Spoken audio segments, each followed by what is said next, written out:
Hi folks, this is Bob Piorun, and this is my show, Musically Speaking, where I'm documenting the music of Central New York, especially around the Auburn area. And today I have two wonderful guests, Darcy Proper and her husband, Ronald Prent. We're here at Valhalla Studios in Auburn, New York, and we're going to have a good conversation. A certain person brought me into your mastering studio, and he says, Bob, I want you to meet Darcy Proper. She's world-renowned. She's won Grammys. And I thought, okay, well, you spent a half hour with me. You were the nicest person. You didn't know me from Adam, and yet you sat me down, I don't know if you remember, at your little console. You were mixing, I think it was Steve Gadd, or it was something big. Oh, yeah, there was a project where Steve Gadd was a drummer, You sat me down there and you go, listen to this and listen to that. And I couldn't believe it, how passionate you were. So it shows not only your passion for your craft, but also what a wonderful person you are. Well, a fellow musician and somebody also who appreciates the you technical didn't have to side do of that, things. and you were working, and your husband equally so. One other thing I relate in terms of that, how the people you are, like when you come down to a local club I play at, Osteria Salina, I'm always thinking, I got this little JBL battery-powered system. I say, I wonder what they're thinking. They want to come up and EQ it. And yet, I even mentioned that to you once. And you would say, oh, no, Bob, it's fine. So, and it is. But it sounded good. No. But I mean, we're the first to complain if there's something, it's usually the high-frequency squealing and feedback and stuff that really But bothers here you us, are, world-renowned manipulators of music, and that's how I would start this. So, Darcy, I'm going to start with you. So you are actually from New York. You were born upstate New York? I'm from the eastern end of New York. So if you drive along I-90 right before you hit the Massachusetts border, I was born in Hudson, but the town I grew up in was Philmont, New York. I see. And you wouldn't really know it for any particular reason. I played in Latham, New York, which is one of the suburbs up north from there. This would be a bit further Troy, east Latham, and just a tiny bit south. Yeah. So. I want to give some of your credentials for people. She has won 4 Grammys. You've been nominated for 12. You have actually remastered historical recordings of Ray Charles. Let me get some of them. Frank Sinatra, Billie Holiday. Mm-hmm. I mean, that's enough right there. Dave Brubeck, Tommy Dorsey, Johnny Cash. Yeah. Wow. So, and she has won 4 Grammys and been nominated for 12. The first thing people would ask is, what brought you in as a woman into what was probably a man's craft for? Yeah, and it still is to a certain degree, although the numbers are increasing a little bit. I have to say probably a certain amount of naivete. It just never occurred to me that there would be any reason why I wouldn't be able to do it. Right. And what prompted it was I was a very good student. School was easy. Life is hard, but for me, school was easy. Mm-hmm. And I was good at math and science.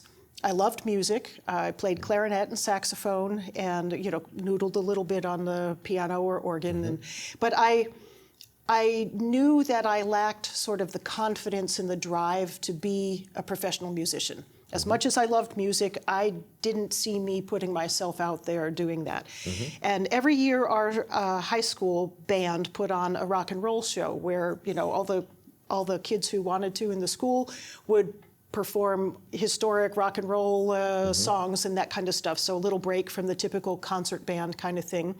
And so there was a guy, and I'm sorry that I don't know his name. I never knew it, but he would show up with a little console, maybe I want to guess like maximum 16-channel Soundcraft, right? And just to run the PA, to have microphones and that kind of stuff.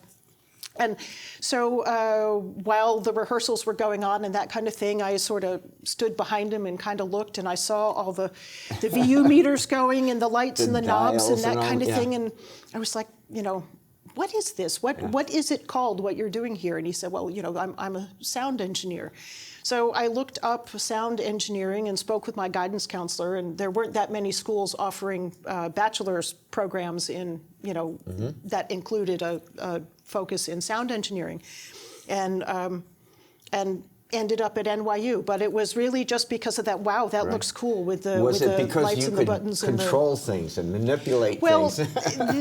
I am definitely a bit of a control freak, Yeah. so it was that, but it was more the idea of it looked really cool, Yeah, and you I like- wanted yeah. to know how it worked. Right. You know, that like, oh, that looks complicated. I want to know Right. how you So you were learn this interested kind of in thing. math and science, and you did well in them. There was some correlation between that and Right. It yeah. seemed to me a good way that I could be involved in music, but not Mm-hmm. not on the quite so intimate level of actually performing it for people Right. myself. So you felt better in that aspect of it. So Yeah. you went to NYU, Yeah. and they actually had courses in sound engineering. What They did had a very new major at that time in the music department. So you got a Bachelor of Music with a specialization in music technology. So where some of the other music majors might specialize in music education or Right, music performance history, or whatever, performance, yeah. where they would be doing string practicum or what have you. You know, we had to take the same music theory, music history Oh, you did? classes, Oh, piano I see. classes, and that kind of thing. You had to audition and play an instrument. But then, you know, there were a lot of math and physics and Right, the electronics typical courses, thing, yeah. and the recording studio practicum that went along with that. Going through this, especially as a woman, was there promise of work at the end? I mean, your parents are going, did your parents support this? Because they're going, wow, you know, you really want to pursue this? You know, I don't think my parents were objecting to the field I had chosen. I think they were just both very worried about me at 17 going to New York City. New York City, yeah, I can understand. I can understand that. I'm yeah. pretty sure the Yeah. concern about my choice of major was Right. really They were low glad on the yeah. on the list so of priorities. did you get a gig after school? I did actually. I started working at my first full-time job during my senior year at NYU, and yeah, that position led to another position, and I mean it wasn't a high-paying job. Don't Right, get me wrong. but it was entrance into the field. Yeah, I was working full-time and Yeah. supporting myself in So my you went chosen to field. Sony eventually. I yeah. ended up at Sony first via Sony Classical, and then the classical department re-merged. Historically, Sony Classical and Sony Studios had been the same, and then they were separate facilities for a while, and then they merged in together. one Yeah. bigger studio at 54th and 10th. At this point, I would like to bring up another thing that we talk, and I was going to surprise you with this, but I did mention it. So here we sit in Auburn, New York, and we have another fine musical technician from Auburn. His name is Jimmy Caruana, and I first heard of from his father. He was the engineer for the first Beyonce album, which went, so zillions. Yeah. And then he was with her, and he was working at Sony. And strangely enough, which you didn't know when we got here today, you were actually you knew of Jimmy. I knew Jimmy at at the studio for sure. I Yeah. mean, we would see each other, if not on a daily basis, on a regular basis. Right. I didn't want to get his name in there because he is well known. But I had no idea he was from Auburn, yeah. And in fact, if at that moment you had told me he was from Auburn, I would have said where, because Auburn hadn't yet become a factor in my part life. of your life. So, Yeah, we'll get to that when the two of you. But as a matter of fact, next time I'll try to tell his father. Maybe I'm going to send him this and surprise him with it. And when he comes in town again, I'll bring him up here sometime. So, by the way, I should, before we get on to Ronald, I should mention we're sitting amongst all this. This is not my living room or my studio where we normally do this. This is Valhalla Studios in Auburn. And some world-class things have happened here. And especially I saw the thing about Jim Anderson. I mean, he's legendary as far as what he does. But anyways, I'd like to bring into the picture, what was your name again? Darcy's husband. Darcy's husband. This is Ronald Prent. Mr. Proper. Yeah, Mr. Proper, right. This is Ronald Prent. And I tell you, when I went to, you're on Wikipedia, and unfortunately you haven't made it yet. We're going to have to get you on Wikipedia. Yeah, I have to look at that because somebody told me that, and I still didn't dare to look. So. Oh yeah, it's probably no. I assume everything there is correct. They got all your credentials, but your husband. When I looked up his discography, oh my God, I couldn't believe the people. Let's start with Slayer and Def Leppard, and then Celine Dion and Andrew Rieu. What is his name? André Rieu. And Rieu. Yeah, he's a country. He's from the Netherlands. And I mentioned that to people who may know those different styles and the things you've been on. And there was one where your assistant is on Elton John live recording and in Australia. yeah. And so, let me ask you something, Ronald, just to begin. What is the proudest thing you've ever done that you say, I don't care if it's a named person, you just go, oh man, I did a good job on that. You're asking me to overthink 40 years. Well, something you pull out now and go, wow, I did a good job on that. Oh. I think that's a hard thing to do. It's like asking What's you to pick your favorite child. Yeah, There's- I really liked the Jeremy Oliver record that I did a couple of years ago. Jeremy Oliver? Olivier. Olivier, Yeah. he's a South African artist. And we made a solo album that we actually recorded in upstate New York at the Clubhouse. And for that I had to go to South Africa for a couple of days to record Lady Smith Black Mombasa at their studio, which was a life-changing experience. It was great. And I loved the music, and I recorded and produced it and mixed it. And I'm very proud of that record. And we could say to people that, and I thought it was going to be up for a Grammy, that Judas and the Black Messiah soundtrack was mixed here. And you aided Jim Anderson. I helped him. You helped him. Yeah. I was curious. I think I was told. Did he hear about you guys, or did I hear something about he didn't want to be in New York during the pandemic, or did your expertise long-time bring him? friends with Darcy. Oh, that's friends. I've mastered a number of projects with Jim, and we all know each other through the AES Audio Engineering Society and the Recording Academy. His wife Ulrika Schwartz is also an engineer. She was a Tonmeister at the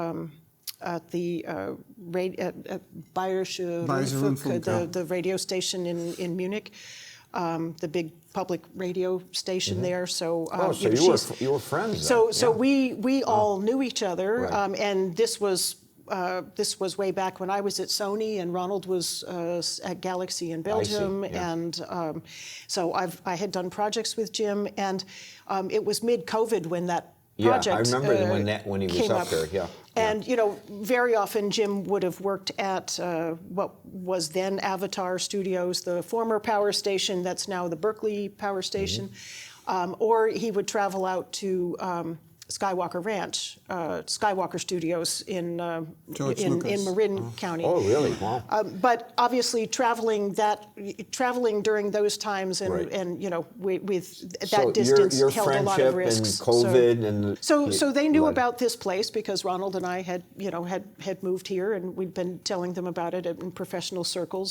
So they knew the studio existed, and they said, would it be possible for us to work on that? And of course, the studio was happy to facilitate that. Yeah.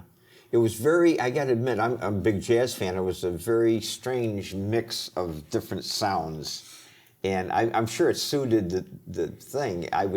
Suited the movie. I kept getting into, I kind of lost the track of the movie because I'm listening to sound.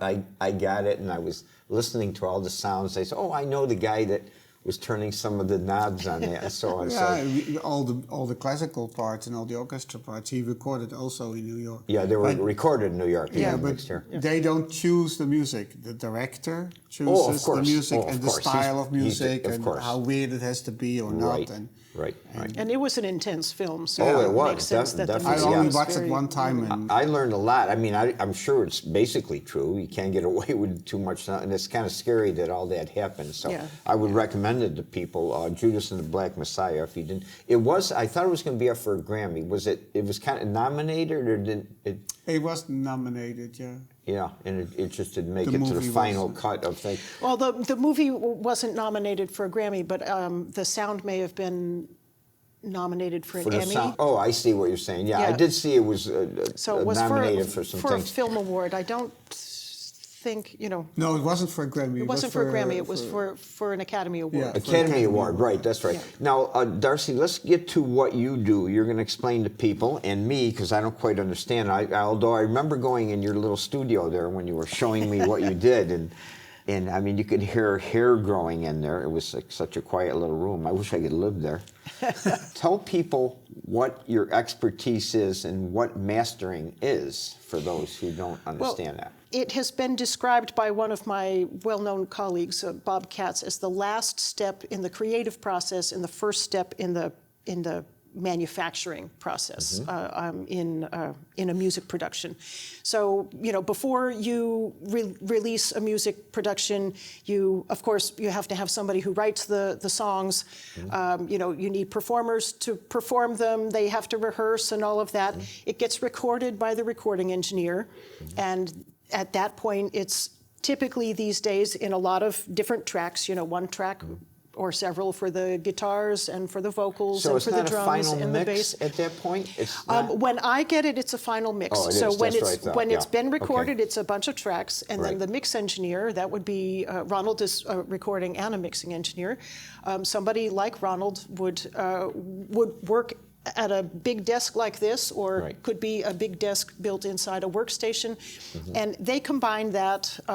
Adjust the balances of the individual instruments and sort of make that sound the way we expect that to Are sound. they doing a lot of EQ at that point? You know, bass, treble, or whatever? Or Probably, yes. but on individual instruments rather than the whole mix. The Okay, whole I mix. see. Maybe the vocal needs a little bit more richness and a little bit less of the S's. So there are different tools that take those S's, soften them a little bit, and maybe the EQ can bring up the voice and all of that. But at that point, they have the possibility to work on the individual instruments, the bass instrument, the kick drum, you know, the drums and all of that. So those balances are set and those sounds are made. And that gets mixed to, in the case of stereo, it's 2 channels, a left and a right. In the case of surround, it's 6 channels. So you have your center, left, right, the 2 rears, and then the subwoofer. And in immersive, it can be as many channels as it might be for whatever format it is. Those mixes then come to me, and I make the last sonic adjustments on that to optimize what each song sounds like, but also in the sense of fitting things together for an album. You know, the ballad should sit in a certain place, and then the big rock number should be a bit, you know, bit bigger and more powerful than that. But there should be a common tonal thread. So they blend together, even as they're individual pieces, but there's a blend to the whole. Right, so that when somebody does choose to sit down and listen to the whole album, it feels like a coherent listening experience. Doesn't mean that each song has to sound exactly the same. They but it won't. means each one should express what it needs to express, but it should be a pleasant, or it doesn't have to be pleasant. It can be a very aggressive and energetic listening experience, but it should make sense with what the artist had in mind when they composed these songs and put this album together. Let me ask you something about you go as far back. You did some Louis Armstrong things and Billie Holiday. So the technology there is 50s. She died in 50. Well, actually, the stuff that I worked on for Billie Holiday was well before the 50s, because when she was with Columbia, it was much earlier. I've forgotten the dates exactly. Really, so 40s. So it would be in the 40s, and the sources for the material were either metal parts or lacquers, and a lot of those metal parts were actually shipped to a specialist in Holland who does fresh pressings. So we actually worked from, in many cases, first pressings from the old metal stampers. And transferred those and cleaned those up. I was going to ask you another question. What if you don't agree with the mix you get from the engineers? And of course, you would never do that with Ronald, because then you would fight over supper about that. And you don't want to fight in front of your son. But the thing is, what do you do when you say, "Oh, boy, I wish he'd done this or that"? Well, you have to handle that diplomatically in any case. Right. But first, it's a question of, is it a matter of taste, or is it actually that there's something technically wrong? Wrong, I see. Because a great engineer can have a piece of gear fail just at the moment that they're printing the mix, and Okay. and Something's something wrong, is right. really wacky. Yeah. And especially if I've worked for clients before, I'll have a pretty good sense of whether this is something that might have happened by accident, I see. or Right. whether this was something that was just an oversight due to Right. maybe lack of experience. In any case, it's a question of, does it need to be fixed, or was it a matter of taste? Now, the thing about being an engineer on projects where you are not the artist yourself, it's not about me in the end, it's about what the artist had in mind. So then the question is this something they've done intentionally? Were they Oh, I trying to see. do something Right. else, and this was the best they could, I the closest see. they could Right. come to it? And if there is time in the production schedule, if there really is something that has to be fixed, then we have the conversation about, this isn't really going to fly. Right. I can put a Band-Aid over it, or we Right. could fix it at But the do you want to source. fix it at your end? Yeah. Yeah. But can it be fixed at your end? Do Yeah. you want it fixed, or was this whatever crazy business this was? Do you, are you, sometimes they say, if you can't hide it, paint it red. Did you paint it red for a reason? Now, let me ask you something, because while you're working in the same building, you're often on different projects, though. So are you often getting Ronald's mixes? It happens quite often. I don't Yeah. master every project that he works on. For one thing, music is very personal, and we all rely on the professional relationships that we make with Right. people and the people that we trust. And somebody may have worked with Ronald for many years, And he knows kind of what in a time they when want. I wasn't in the picture, Right. and So- may have a mastering engineer that they trust very much, and I wouldn't Right. for a minute want to intrude on that relationship. It's interesting, though, when you're in the same building, because you could come to him and say, Ronald, what were you thinking here? Yeah, that has happened happens. once or twice, but he's generally pretty good at what he Do you does. keep it here in the building, or you don't bring it home? No, but sometimes he asks me to come down to her studio. Oh, So I she's see. working on something that I did not do. Right, For some wants other your engineer. opinion, yeah. And she says, here, listen to the difference. Tell me what you like better. Yeah. And then it's very difficult because they're both good. Yeah, But I then know. you have to listen to the type of music. But that happens a Yeah, lot. you did. It's funny, when you brought me down there, you did do something. You changed something. You said, "Listen to this." I couldn't tell. Well, yeah, I mean- you're so good at what you do. I mean, you changed some frequencies or something. I don't know. Yeah. And It's a matter of focus too. I mean, Right. being hear a that. casual observer in a mastering session is like watching paint dry. But Yeah. if you're the one putting Doing the paint, it. putting the paint strokes on the canvas, You're right then in it, it's Yeah. each stroke means something to you, and for for the observer, it's it's like, oh yeah, I know what when you is it mean. going to be done? I'm my own. When I just sit home with my Cubase and record, you're your own worst critic when you're doing your own stuff. But I'm the engineer and the performer. So, but anyways, let's get on, Ronald. I want to get another subject that you guys are dealing in. I want you to explain to people who may not be aware of immersive sound, and you have 60 seconds. Go. 60 seconds. Immersive sound is more than two speakers. It allows you to experience music in a different perspective, and which means it is basically possible to, in a 360 degrees field, put music around you by the use of speakers or headphones nowadays. Mm-hmm. So that can go up to the amount of 60 loudspeakers available in a format with Dolby Atmos or Sony 360. And it's very popular at the moment, and it leaves us a lot of creativity, because now we don't have to cram the sound into you have two more channels. space. We have lots of space. Like you have a and- big building and you have all these objects you can spread around. People are already familiar with immersive sound. Well, surround sound has been around for a while. Well, surround, but in the cinema, you're hearing Dolby Bigger. Atmos. Right. Dolby Atmos is one of the immersive formats, and Right. they were a cinema format long before they became part of the Right. music world. And we could have long conversations about that, but we won't. But also, we hear in immersive. We don't, you know, we, Right. we, We we don't don't I experience the understand. world around us. We don't really experience live music in stereo. We've Right. just gotten used to Right. dumbing it down to stereo. You know, it's funny. I was just going to say, And we don't because think when about it anymore. you played the thing, I think the guy was from Belgium. I remember it was a pop tune. There were strings in it. It was the Oh, first that thing was, you played for me. Ozark Henry. Also kind Can I say, in my own naive way, even though I'm a musician, I felt like I was part of it. Yeah. I just felt. That's all I can say. I mean, you can talk about the number of speakers and everything. I just felt like you said, I never thought of it. We don't hear, we don't hear in stereo. We hear in immersive.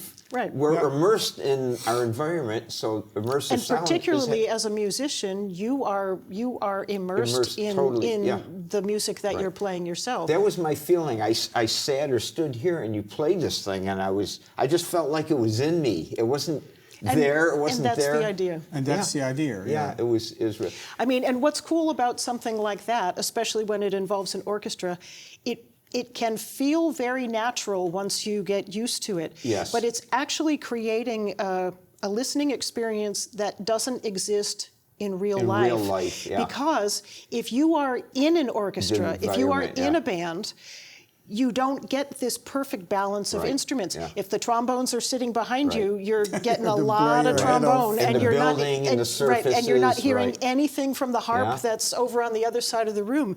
So what you're getting is this perspective of balanced sound where you can hear the vocal sitting exactly the way it should, Right. and all of the instruments in proper balance. Whereas if you were physically there, you You would wouldn't get that, wouldn't right, ever right. actually get that. Yeah. But if it's well done, it should feel perfectly natural when you're Right, experiencing the final it. thing. You know, But yeah. let me ask you another naive question. With what's involved to reproduce this, is this feasible for the average family? You know, the number of speakers and everything. You can produce this, but is it? For some people it is. There are people that have home cinemas, and then there are Right. people that have sound bars. In today's world, we have new Yeah. sound bars, and every brand makes a sound bar. Sonos is the most famous one. Just made a little one like this. Right. Apparently, it sounds amazing. I haven't heard it yet, but it is giving the people an immersive experience. Right. Of course, it will never sound like we have with all Yeah, the 'cause speakers the around speakers, us, but right. it still gives you this immersive experience. And then you have the headphones, where it also works that it happens all around you, yeah, And yeah. if it's done well, you will actually have that experience. And most people listen on earbuds or headphones nowadays. Yeah. But the whole soundbar developments are getting so clever by the new technologies that are Right. available that you actually can put one in front of your TV and you'll hear it in your whole bouncing around your Wow. whole Yeah. living room. Yeah.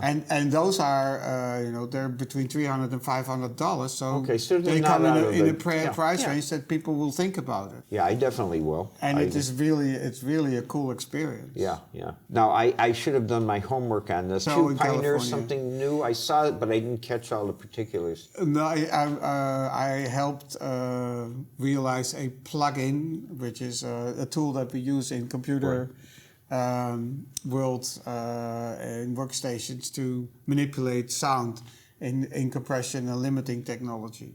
And because we're in immersive, we have multi-channel and more than one channel basically. So we have formats in 5.1, 7.1, 7.1.2, which is more speakers, and the 7.1.4 or 9.1.6. Those are all formats we work in, and the numbers go by the amount of loudspeakers that you use or channels. And there so far weren't any plugins that you could manipulate that at the end Okay. stage. So you Being developed being this it at the end of my work or being it at her place in the mastering where they also don't have that. And I've been working with this Polish company for the last 5 years. It's called PSP, and they helped me design and build the plugin that does what I have on a lot of equipment here in the racks. Oh, wow. Or you helped them, actually, not they helped you.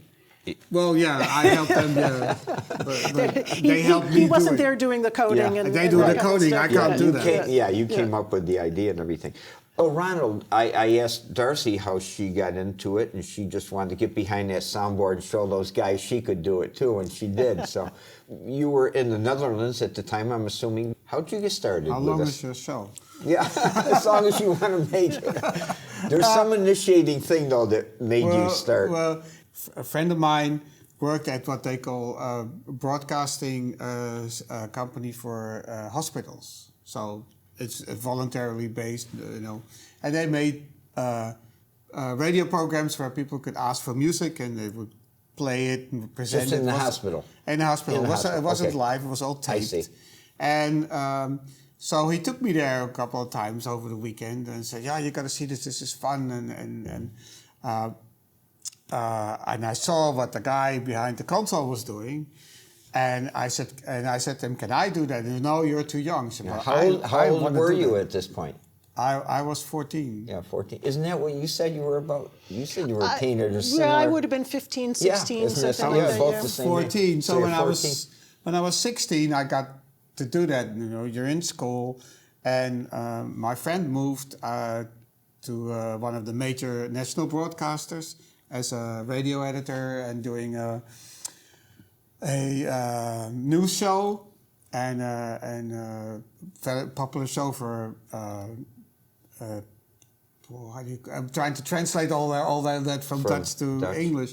Popular radio show in the afternoon for the mothers that are home, and he called me up. I said, "I need somebody that just goes out with a tape recorder and does some interviews. I'll give you the questions. You just ask the questions, and I'll cut you out, and I'll ask the questions in the studio." So okay, I'll do that. You know, I was just done with school, and I had to bridge a year and a half before I would go into military service. So I couldn't start another education because I wanted to do middle school electronic education, learn how to solder, and that's where I wanted to go. But I couldn't start it because of military service. So then you have to wait. So I started doing that, and then you get into the radio stations, and I would get in at 4 o'clock in the morning to the editors, and then I would collect all the material and work with the engineers at the radio station. And I found these tape machines and consoles. I found that really super. So I asked them to teach me. I said, how does this work? What do you do, and how does it work when you get lines from outside the country, and how do you record? So doing that, I learned all of that to the point where I get in at 4 o'clock in the morning. The guys come in at 4 o'clock in the morning. They turn on the control room and say, "We're in the restaurant. You know how it works." And I would go to central dispatch and patch all the lines, get all the correspondence, record everything for them, and then they would come in and do all the tape And you're editing still a late and the teenager at this point? Yeah, You're right. yeah. Okay, so. 18. Yeah. And then, so that's how I got into that. And that went on and on and on and on. And then in the Netherlands, in Hilversum, where I lived, they built a studio called Wisseloord Studios. It was a famous phonogram recording studio. And I wanted that. I wanted to be a recording engineer because music was, you know, I loved it. So I applied for the job because they had asked for 2 trainees, 2 assistant engineers. And I applied, and then you don't hear anything for a couple of weeks, and then I get a letter. "Sorry, sir, unfortunately, the choice is not you." So, okay, back to the job at the radio station. And I was taking over the live shows in the afternoon from my friend, so he could do something else.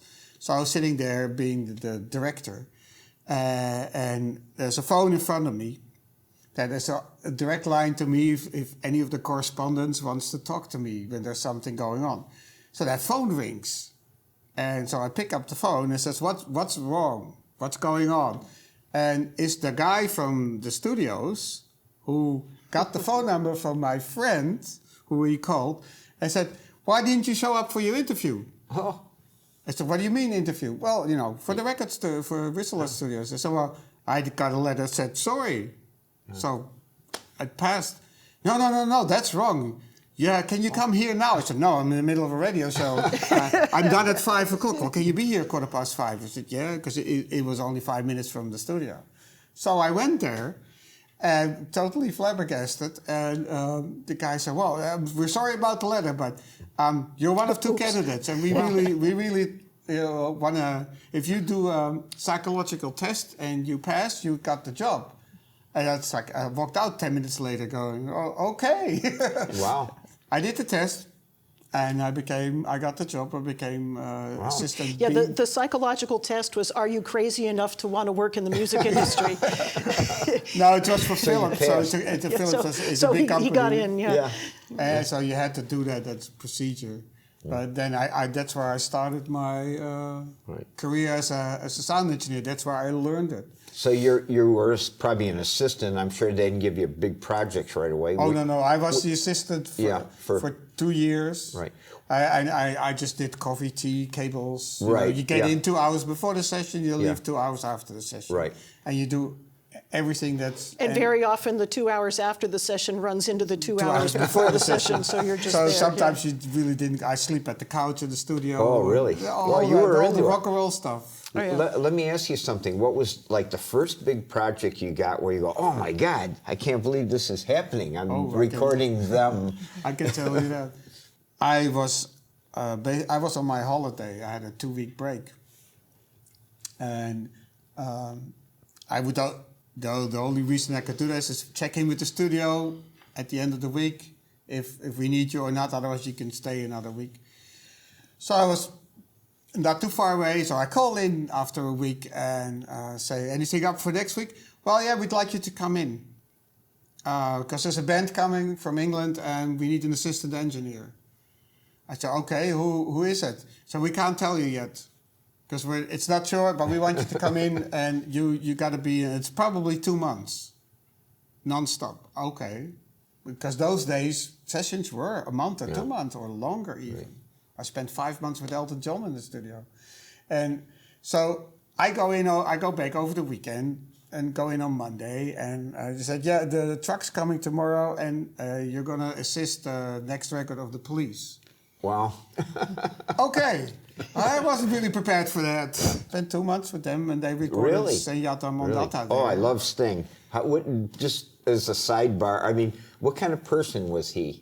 Just a normal person. His music is so good. I just learned "Shape of My Heart" on the guitar, which is really difficult to play to do with a guy.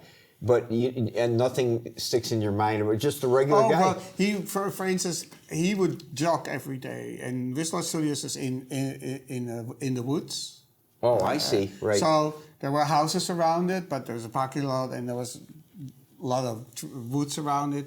So he would go jog every afternoon. And at some point, of course, the fans figure out that they're there, and they would come to the back door. And at what point in your career was this?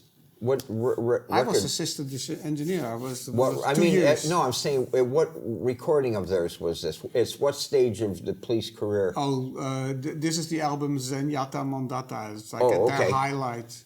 I see. And that album had to do the Down, Every Breath You Take. Right, okay, so it was gigantic. They weren't in the beginning. They weren't unknown at that point. Yeah. So, Every Breath You Take was like... Of course, there were fans there and stuff. So at some point, he would jog every afternoon an hour around the studio. And you could see that, of course, but just normal jogging, so it's really nothing. So fans figured that out, and they started chasing him. And there was this thing going on inside the band and the group of people that were there with them. So they would go and sit in the restaurant because the studio had a half-round restaurant with windows, so you could look outside. Right. And they would make bets on which fan would stick the longest with him. Yeah, running. Because he kept running, because he was very fit. He kept running until there was only one left. Right. And what nobody knew is what that one would then, he would ask that person to come into the studio. They would show them the studio. Really? Take a picture and give them autographs. So it was really nice. You could have your photo taken with Sting in absolutely the worst state you've been you're sweating. Because you're sweating and you've been running for an hour. But I know, and that's with so many great artists. They're just human beings like you and me. Yeah. They work, and they work really hard to make great music. Yeah. So they were just a trio then, but they were so good. Were they doing a lot of overdubbing on their stuff, or did they? That too, but every song was played together. Yeah. Every They song did. They recorded the everything basic live track, right there. as we call it, of the song, the Really? basic version of the And then song you'd add was something. played together, and then they would fix stuff or add stuff. And this would have been on tape, so. It was Yeah, on on tape, 24 so tracks. this wasn't 120 tracks. Right. Just keep Right. keep No. recording till you Wow. got one it tape all. machine, 24 tracks. So, I mean, you're still a young person at this age, and you're recording the police. Or, I mean, the I system. was, I was young. Wow. Were you nervous, like even being there, or just go, I got to go to my gig today? Only the and first turn- couple of days. Yeah. They just have to get used to the situation. But Right. then, soon as they're musicians, they go in the studio, they want to be set up, they have their place, Right. their equipment, they want to feel good. That's the most important thing. Right, They want to comfortable. feel good and be comfortable so that they can play music. And that's your job. And that's the first thing you're busy with. The first day you go, oh yeah, okay, great. But then it turns into any other Right. recording session. You get caught up in the work. That leads me, a lot of people don't understand it. I mean, I knew this happened, but, I think back to the old days of Motown, all the musicians are in this room. But something that hit home that you were involved in, when I brought up my song, Marvin, Marvin, Marvin, they spent half a day setting up the drum set out there. Yeah. Just setting up the drum set and putting the mics on it. I mean, that was a half a day just for a small town project for a single song. I think people don't realize sometimes what goes on in the recordings they're hearing. A lot of, in those days, because I went to tape, a lot of time was spent on the instrument and the sound. Get the instrument tuned right, like it's drums, you have to get it tuned right, positioned right, so it can be played well. Same with amplifiers. And Right. the sounds were chosen before the recording, and they were course, chosen yeah. while they were practicing the song. So they would, practice the song and then change the sound because it works better for that particular song. Right, I see. So And nowadays that happens a lot later in the process sometimes because it's electronic music, Yeah, you or can manipulate it's not it more. it's not important because you can manipulate it more. So Right. the choices were made a lot earlier in the process in those days. You know what I wanted to ask you about? It's always a legend about the Beatles and, the 4-track thing. And I mean, are you engineers still amazed at what they did? I mean, Sgt. Pepper, when I heard that, it changed my life. Oh, absolutely. Sgt. I mean, Pepper, absolutely. not only That's- the yep. music, I never heard anything like that. I mean, is that still legendary amongst... It's 2 times 4 tracks. It's 8 tracks, and if you, I heard the original tapes in Abbey Road. Oh, did you? And they put them on, and they put all 8 faders at a row and press play, and it sounds like the record. And that's how they produced. They made everything to be correct. Right there. Yeah. Wow, yeah, that's Yeah, amazing. Even with all of the technology that we now have available in workstations, and that you Right. could have 1,000 tracks and all Right. of that kind of stuff, it would be next to impossible, or it certainly would be a daunting task to try to duplicate that, to try to recreate that. Yeah, 'cause It'd actually be a great thesis project for some. Well, people have done. I've heard replications somebody's, of that study. where they've replicated some of those things. The Beach Boys too. They went in and did some Beach Boys things like that. And again, Motown would be another subject. Though literally there was more overdubbing than people. There wasn't all live recording then. They were overdubbing a lot of stuff, weren't they? Because they all made the one big room like this where these guys. Well, a lot of that stuff I think was recorded live because A lot of it, yeah. mostly because they didn't have the time and the budgets. Right. I mean, these records were. Maybe Yeah. that's an obnoxious noise on the microphone, but these records were made fast, Right. So Get they 'em got out in and there, get a hit. they rehearsed beforehand and they got in and they recorded it, Right. and the day that they recorded it, sometimes it was actually pressed and released. Wow. I mean, Isn't that amazing? crazy so you fast. think the time element entered into, let's get that out. Barry Gordy probably was that kind of person. He wanted to make some money, pay everybody or pay himself or whatever. But, Old Broadway cast recordings were done the same way. The Monday they're dark, so they had their. I think they would have their opening day, and then that would be on the weekend, the opening days, and then on the Monday that they were dark, they would go into the studio and record. It got mixed overnight, cut to vinyl the next day, and by the end of the first week of the show, the vinyl was already out in the stores. Yeah, wow, that's So, pretty amazing. it's incredible how fast things can be these done. things could be I done. still maintain this has nothing reflecting on what you guys are polishing things for sure, and I still think the song is of the essence, because I'm sure you admit, well, I could do this and I could fix this, but wow, that's a nice song, and I'm proud to be doing it. I mean, the song is. Have you ever taken something you said? It just didn't sound good, and you could make it. Do you think you could make it better than it sounded? Some cases maybe, but if it would be very doubtful if that would serve the music. Sometimes when something sounds bad, that's how people listen to it. That's how they created the song, and that's how they got to that point. And then it's not up to me to change that. Right. Yeah, it's up to me to make it as good as possible, but it's not up to me to change it, because sometimes not sounding good makes for a great song. Yeah. Yeah, bad and good are a little bit too black and white, and I think we would both absolutely agree. I mean, if the song stinks and if the performance is awful, there isn't really anything we can do to you can tie strings to the dead horse's legs and make it look like he's running, but it's not going to feel the same. There's a saying as, about polishing a certain thing. Yes, I won't mention right, that. Exactly. But, so you can and you can over polish, but it doesn't necessarily bring you anything. But I wanted to bring up something about taste enters into it too. I remember years ago, Rolling Stone had an interesting, and I cut it out and I saved them all, the 100 greatest recordings of all time, and they still put Sgt. Pepper up #1. You know what #2 was?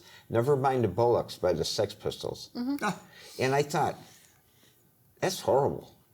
And then I listened to it. I actually went out and got it and listened to it. God Save the Queen and Anarchy in the UK. Do you recall it? Yep. And then I thought, well, wait a minute. This is raw. But you know what they said? This is why it was great.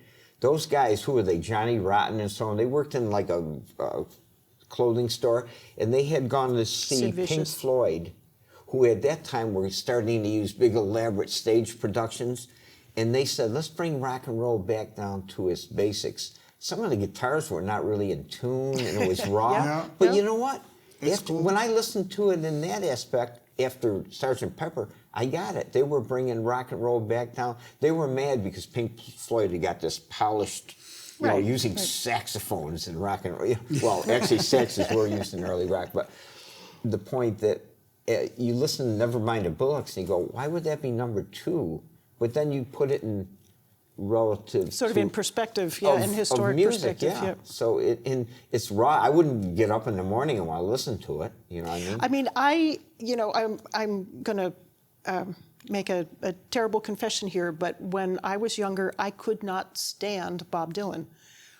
I could appreciate his songs, but I could not listen to that voice. Yes. And I had, to be honest, a little bit of that same issue with Willie Nelson. Yes. Now, as I have grown as a person and been exposed to more music and that kind of thing, I can appreciate both of them and the fact that their voices were not always perfect. Certainly, Bob Dylan's is hardly ever in tune, much less, less not in perfect tune. Right. But it's the way they deliver the song. It's the way they tell the story. I feel the same way about him. How about Leonard Cohen? Same thing. Yeah, I mean, somehow I think you have to be a little bit older or really depressed to appreciate Leonard Cohen. But there's nothing better when you're, Yeah, in the right mood.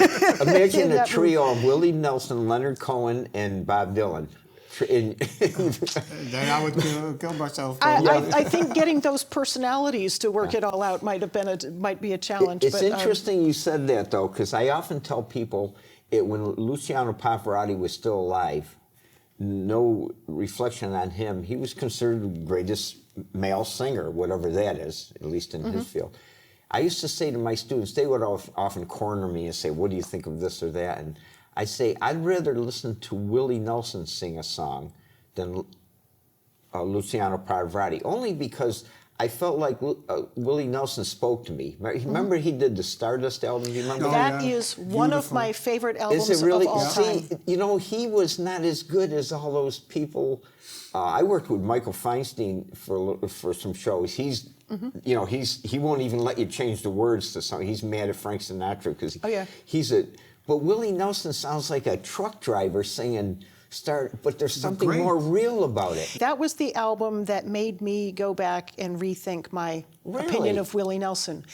Because if you listen to his phrasing, if you listen to the way he musically approaches these standards, he's not trying to be Frank Sinatra. He's not trying to be, you know, Cole Porter. He's not, you know, but he is finding the essence in these songs in a way that he can express it. And his musical phrasing is just gorgeous, you know. So again, the pitch is sometimes off, and he's got that kind of nasal thing. I love it. Behind that, he's got some amazing arrangements and musicians. And first of all, I think it was a really cool thing that he even made that album. But after sort of looking into him more, you know, I didn't know that he had written Crazy by, you know, the song made famous by Patsy Cline and all these kind of things. And I thought, you know, there's a lot more to this guy than I've been giving him credit for.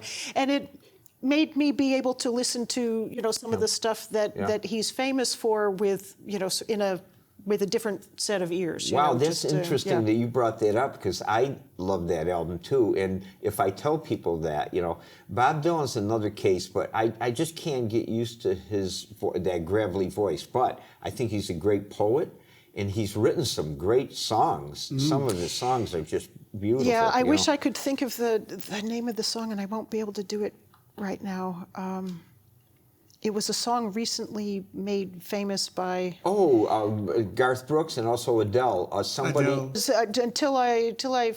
To Make You Feel My Love. My Love, yes, beautiful song. Yes, it's an amazing song. It's beautiful. Yeah. All these, you know, all these versions of it exist. Right, Garth Brooks, Adele, a lot of people. But that particular song, my favorite version is Bob Dylan's original version. Yeah. There is a rawness and a melancholy there, you know, that just isn't quite there. Yeah, and if somebody else did it, you know, the other ones sound much nicer. You know, there's, everything is nicer, and you can really appreciate the beautiful song. But there is something about the sort of desperation and darkness in his delivery of that song that touches me more. Maybe that tells you more about me than it does about him. That's another one. His version is in Lay Lady minor. Lay is the best. His version is in minor, and all the other versions are in major. Is it? I never paid it. Wow, how did I miss that? They're happier. Really? I'll have to check that out. Adele's is in major, and his is in minor. He did an album of standards, too, and I heard some of it. Personally, I thought it was horrible. That I haven't heard. So. Yeah, he did an album. Everybody did. I don't know if Leonard Cohen did. But Leonard Cohen, he, again, a great songwriter. It's just his voice. But, you know. I love his voice. I loved his voice. And did you really? His early stuff, there's all the crazy plate reverbs and that kind of stuff on the background vocals that make him sound very dated, but still there's no other way that they should be, you know. Yeah, they should sound like that, yeah. There was a show on with David Sanborn was the host. It was called Sunday Night Live, I believe, back in the 80s. Do you ever recall seeing that? They would pair, well, I remember one show in particular, Leonard Cohen and Sonny Rollins. Now, Sonny Rollins is the epitome of jazz saxophone players, and then Leonard Cohen. And the blend was perfect. They'd have like Miles Davis and B.B. King. And do you ever recall that show? No, but we have to look. These must be up on. Oh, you got to look it up on somewhere. YouTube. Yeah. It's great. The greatest combinations. You know, Santana and Willie Nelson. It was just amazing how they. That's what I love. I love when you bring together these kind of people together. It's funny we have some similar tastes. Well, that's Tony Bennett and Lady Gaga. Amazing. It's an unlikely combination, but oh my gosh, people is that something special? People put her down, but they didn't. I heard she's incredibly talented. She's really good. She's incredibly talented. And that thing, what'd she do at the Emmys, or what'd she do? Was she came out in no makeup and she just sang? Oh, that was at the Grammys. Grammys, yeah, she did that. That shows her true self. I felt that she was very good. And then when she did the things with Tony Bennett. You know. Yeah. Well, it's been a great pleasure of mine to talk with you. It sounds like we can go on for a couple of days here, but we all have to think get so. back to life. So, but it's been my great pleasure to talk to Darcy Proper and Ronald Prent, two great engineers in the Auburn area. And thank you very much. Well, thank you for having your us. time. Thanks so much for having us, Bob. We've Thank really you. enjoyed this. Yeah. Thank-